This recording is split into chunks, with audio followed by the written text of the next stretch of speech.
अस्सलाम वालेकुम। Dear students, कैसे हैं आप? ठीक हैं? उम्मीद करता हूँ कि ठीक होंगे। तो आज हमारा टॉपिक है रिस्क मैनेजमेंट। जैसे आपने सेफ्टी का कॉन्सेप्ट पढ़ा कि सेफ्टी क्या है, कौन से फैक्टर जो हैं सेफ्टी पे इफ़ेक्ट करते हैं, उसको मैनेज कैसे किया जाए। तो सेफ्टी और रिस्क मैनेजमेंट ये दोनों चीज़ें आ जाती हैं। सेफ्टी भी कभी की जाती है, कोई कोई हैज़र्ड्स को, कोई रिस्क को, फिर उसको आपने मैनेज कैसे करना है, कौन कौन से हैज़र्ड्स होते हैं, कौन कौन से हैज़र्ड्स को आपने देखना होता है, मैनेज करना होता है। तो अभी हम उसकी पढ़ेंगे कि वो जो रिस्क होते हैं उसको आपने मैनेज कैसे करना है। तो ये इंटर रिलेटेड टॉपिक्स हैं। इसके ऑब्जेक्टिव आप देख लें। ओ एंड ऑफ द प्रेजेंटेशन आपने देखना है कि रिस्क एंड टाइप्स, कैसे रिस्क होते हैं, उसके टाइप्स क्या हैं, describe risk management and process, elaborate nursing role क्या होना चाहिए रिस्क मैनेजमेंट में, बेनिफिट्स क्या हैं जब रिस्क मैनेजमेंट हम करते हैं। तो risk involve in health care settings में कौन से जो है रिस्क हैं वो इन्वॉल्व होते हैं। ए प्रोबेबिलिटी और थ्रेट ऑफ डैमेज, एक चांस होता है या एक थ्रेट होता है किसी भी नुकसान का, इंजरी का, लाइबिलिटी और लॉस, किसी डिसेबिलिटी लॉस का, और इन अदर निगेटिव अकरेंस, कोई गलत चीज़ हो जाए, occurrence that is caused by external और इंटरनल इन्वायरमेंटल वेल्यूरेबिलिटीज़, कुछ भी। तो या तो अंदर, या तो फिज़िकल हो या इमोशनल हो, मेंटली हो, बंदे के अंदर में चेंजेस आएँ, क्लाइंट के अंदर में चेंजेस आएँ, वर्कर के अंदर में चेंजेस आएँ, बाहर कोई फिज़िकल ट्रामा हो, तो ये सारे रिस्क्स हैं। And that may be avoided through preemptive action, तो उनको कैसे हमने बचना है उनसे, उन रिस्क से। टाइप्स ऑफ रिस्क, कौन से टाइप्स हैं जो रिस्क हैं, हॉस्पिटल में हैं, हेल्थ सेक्टर में हैं, घर में हैं। तो common risk includes like accidents in the work place और फायर, आग, टर्नडोज, अर्थक्वेक, कोई डिज़ास्टर, ये सारी चीज़ें रिस्क में आ जाती हैं कि ये रिस्क हैं। हेल्थ पे, इकोनॉमी पे, लाइफ पे। It can also include legal risk, fraud, thief, चोरी, सेक्सुअल हरासमेंट, ये सारी चीज़ें भी एक रिस्क हैं।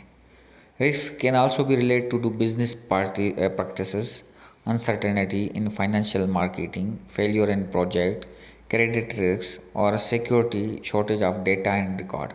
तो ये सारे रिस्क हैं। जैसे आप हैं तो हॉस्पिटल में जब हम काम करेंगे बहुत सारे रिस्क हैं, आपको बीमार होने के चांसेस हैं।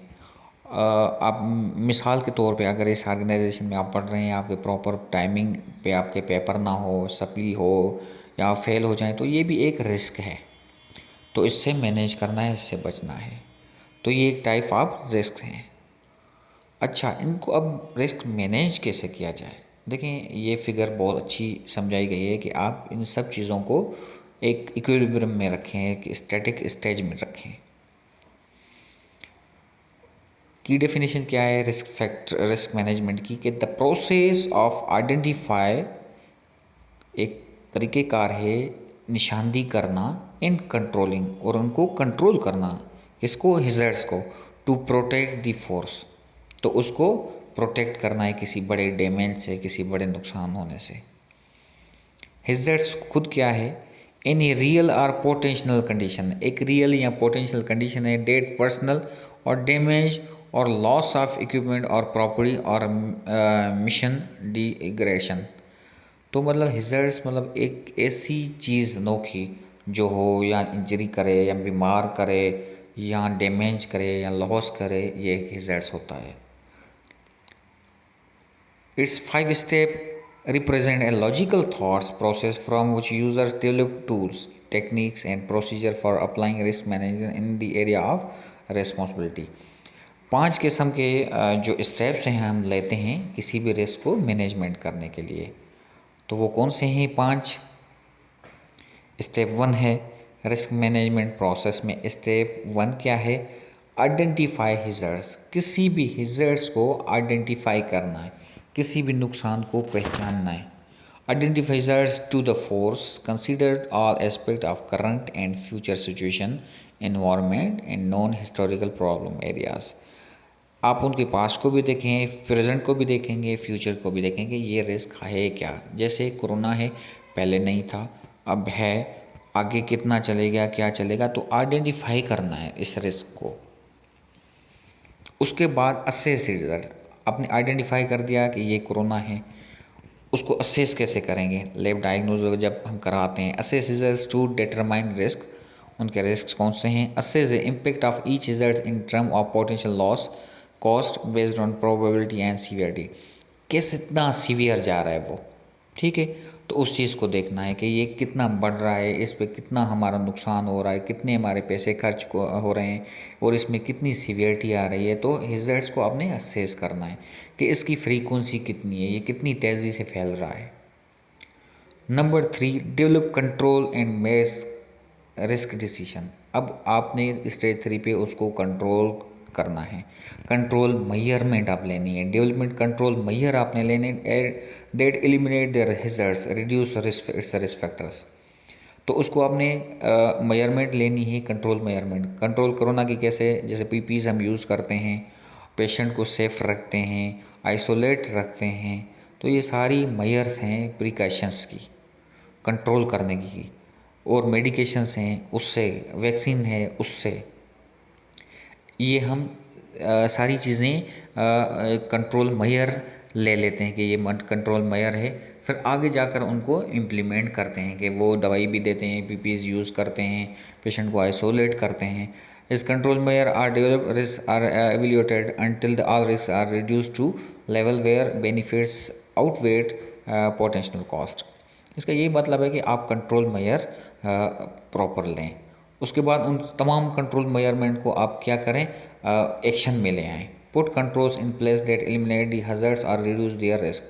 अब उनको आपने इम्प्लीमेंट करना है, अपने पीपीज भी यूज़ करना है, आपने वैक्सीनेट भी करना है पेशेंट्स को, आइसोलेट भी करना है पेशेंट्स को। तो ये तमाम रिस्क मैनेजमेंट के प्रोसेस हैं। 4 नंबर ये, और 5 क्या है, सुपरविजन एंड एवेल्यूएट। उसके बाद आपने देखना है कि आपको आउटकम कितनी मिली है। Perform to and influence standard and controls, आपने जो इम्प्लीमेंट चीज़ें की तो उसमें कंट्रोल आया कि नहीं आया, उसकी इफ़िकेसी आपने देखी कि इफ़िकेसी हम अपडेट एज नेसेसरी, कि जो हमें चाहिए था वो चीज़ें मिली या नहीं मिली, कोरोना पे कंट्रोल हुआ या नहीं हुआ। तो तमाम ये 5 प्रोसेस हैं किसी भी रिस्क को मैनेज करने के लिए। तो ये आपने प्रॉपर याद करना है। ये क्वेश्चन आ सकता है कि what is risk management and describe it's risk management process. ठीक हो गया। अच्छा, नर्सिंग रोल का भी एक क्वेश्चन आता है कि what are the role of nurse in the risk management. तो ये रिस्क मैनेजमेंट के रोल हैं, आप इसको अच्छे से पढ़ें। Hospital based nursing faces difficult challenges from the vantage point of risk management. कैसे, positively the continuous and personal work of nurse leaders to improve patient safety. Patient safety को increase करना है and quality is clearly, quality भी बढ़ानी है, decrease liability and risk of harm, और risk of harm को भी डिक्रीज़ करना है। The role of nurse manager in directing patient care and influencing change from A risk. तो एज ए नर्स आपने क्या करना है कि पेशेंट को केयर देनी है, किसी भी इन्फेक्शन से उसको दूर रखना है। Related clinical initiative to reduce risk and harm. Large hospital organisation, काफ़ी ऑर्गेनाइजेशन सेफ्टी पे बहुत अच्छा काम कर रही हैं। True culture of safety, every one in organisation community driven by key patient safe from harm. तो पेशेंट को आपने किसी भी नुकसान से बचाना है। To assess and removal control hazards to patient, assess करना है कि कौन सी चीज़ें पेशेंट को नुकसान देती हैं, उससे आपने उसको आपने एलिमिनेट करना है। आपने अपने वर्कर को अच्छी तालीम एजुकेट करना है, उसको अपडेट करना है ताकि उस चीज़ों को आइडेंटिफाई करे, रिस्क को आइडेंटिफाई करे, हैजर्ड्स को आइडेंटिफाई करे, और उनको बचने के जो वेज हैं वो भी सिखाए जाएँ, बताए जाएँ।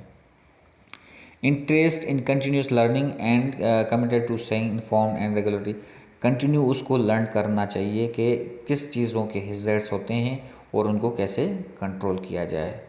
तो ये तमाम नर्सेस के रोल हैं। Nurse executive holds a responsibility ensuring that the hospital is secure from the risk of financial loss भी नहीं हो हॉस्पिटल को, पेशेंट को फाइनेंशियल लॉस ना हो, और पेशेंट को इंजरीज ना हो, losses of injury to occur to the patient, risk management. तो ये रिस्क मैनेजमेंट में आता है। Protect of human and intangible resource, उनके इंसान ज़ात को भी बचाना है, उनके रिसोर्स को भी बचाना है। Ability to maintain a calm and professional under pressure, कि वो उनको अच्छा इन्वायरमेंट मिले, अच्छी सेहत मिले, ना सिर्फ पेशेंट्स को लेकिन एक हेल्थ वर्कर को भी।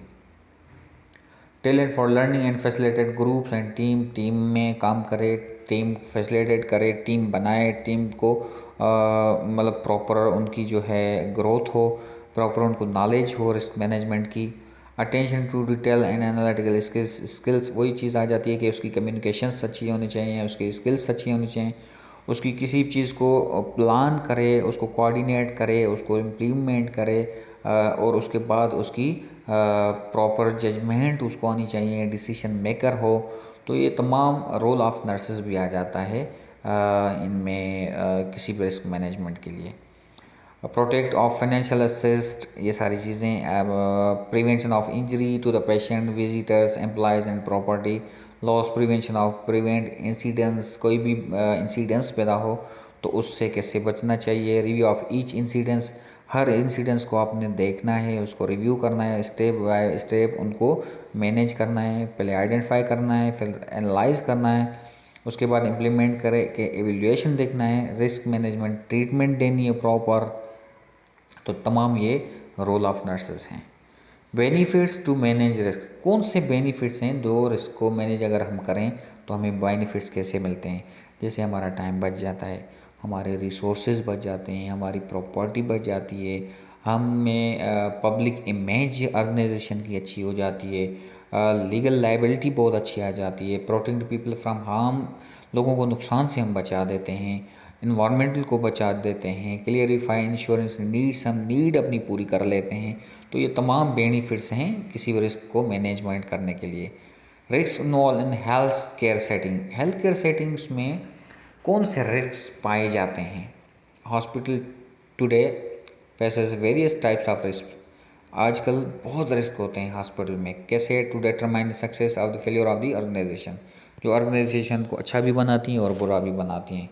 सम of the risk that are relevant to hospital settings include external disaster such as earthquake, mass casualty, बाहर मतलब किसी अर्थक्वेक हो गया, मास कैजुअलिटी हो गई, कोई गाड़ी गिर गई, कोई ट्रेन गिर गई, को बड़ा हादसा हो गया। इंटरनल डिजास्टर, बिल्डिंग कोलैप्स हो गई, अकरेंस ऑफ फायर हो गई, फेल्योर हो गई। तो ये तमाम जो डिज़ास्टर हैं, जो रिस्क हैं, पाए जाते हैं और हॉस्पिटल केयर सेटिंग को बड़ा बड़ा एक चैलेंज होता है उनको फेस करना और उनको देखना।